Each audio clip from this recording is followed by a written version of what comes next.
Alright, hey everybody, Myo here, and today we're going to be doing a VGC 2017 moveset guide for Tapu Koko, who is currently ranked 3 on the Pokemon Global Link Championship Battle Spot ladder Pokemon rankings. So that just means he's like the 3rd most common Pokemon that you will run into. At least he was when they updated that. It could very well change. Well, when I upload this, I don't honestly know if it'll change, but it could, due to meta shifts and stuff going on within the game as it progresses.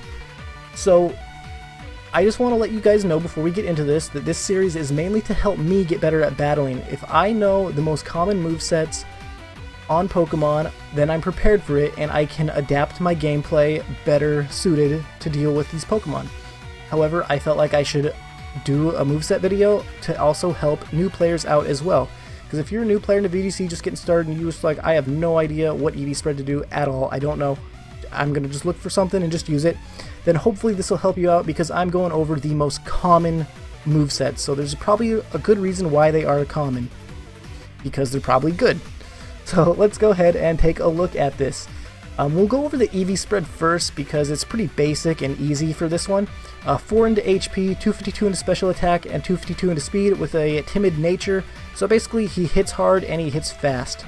So that's the whole purpose of this Tapu Koko with the Life Orb item. If you guys are new and don't know what the Life Orb does, let's go ahead and take a look at it so you guys can read it.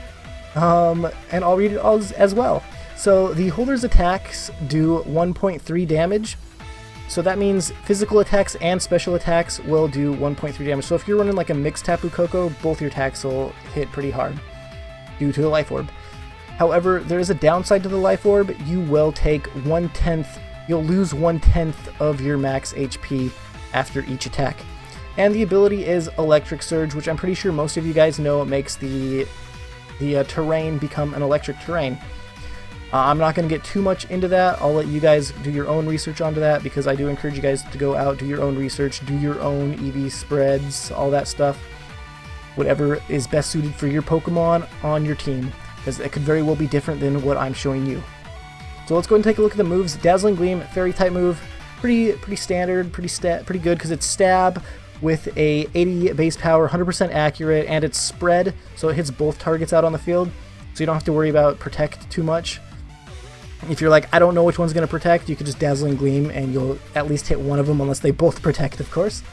Then we have Thunderbolt, which is an electric type move, so it's also stab with a 90 base power, 100% accurate as well.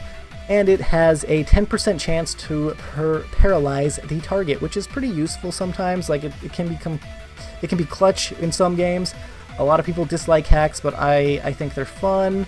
It really does suck to be on the receiving end of them, but it's a lot of fun to be on the one who's like giving out the hacks. But I understand why people dislike them.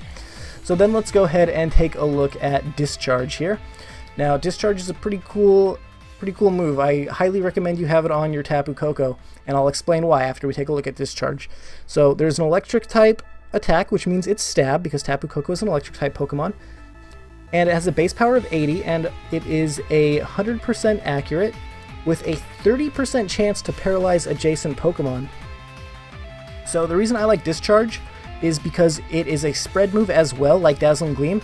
However, with Marowak being pretty popular with the Lightning Rod ability, and Garchomp being pretty popular as well, if you're running Tapu Koko Garchomp, you can have Garchomp Tapu Koko out on the field. You Discharge. Your Discharge doesn't hurt your Pokemon, your Garchomp, but it hits everything else. And if they have Marowak out on the field, it's gonna get the Lightning Rod boost, which kind of doesn't really do much for Marowak. He just doesn't take any electric damage, which is cool for him. But you will still hit the other one, the other Pokemon, so that's cool. That's why Discharge I think is so popular, and honestly I think that's why it's so good.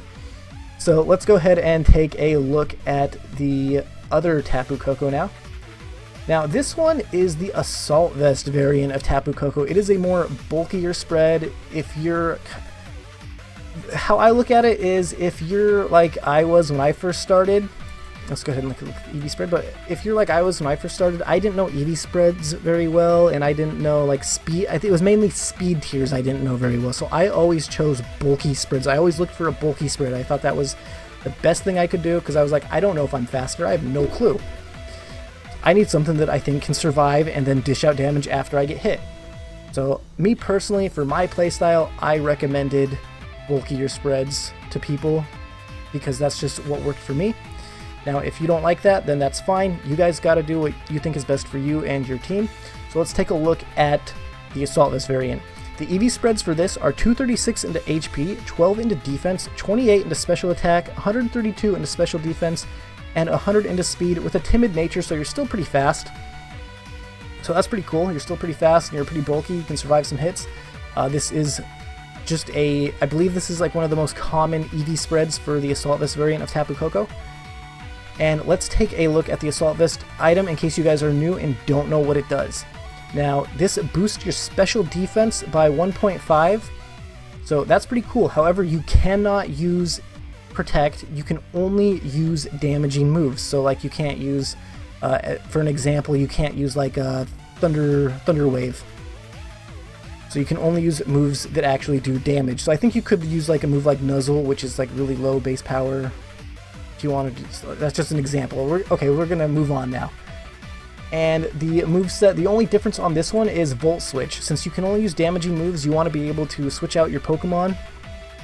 And since you can't protect, you're like, oh, I can't protect, but I'm pretty sure, let's say, I'm pretty sure Tapu Koko is faster and I want him out of this situation, I'm going to Volt Switch out.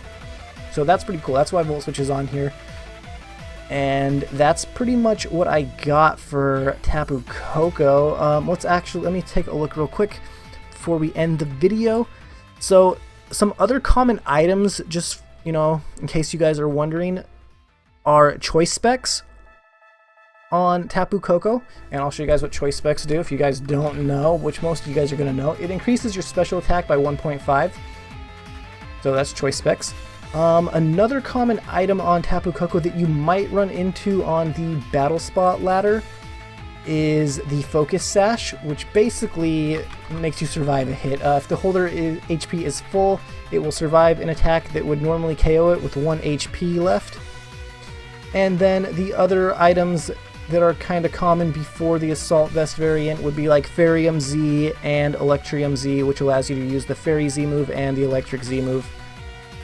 So that's pretty much all I got for Tapu Koko when I was doing some research on him to figure out what movesets are common for him. So hopefully I was able to help you guys out, but like I said, this series is mainly to help me out, so thanks for watching though. If you enjoyed it, go and hit that like button, comment, subscribe, share, favorite, all that good stuff. It really does help me out and I really do appreciate it. So thanks again and goodbye, friends.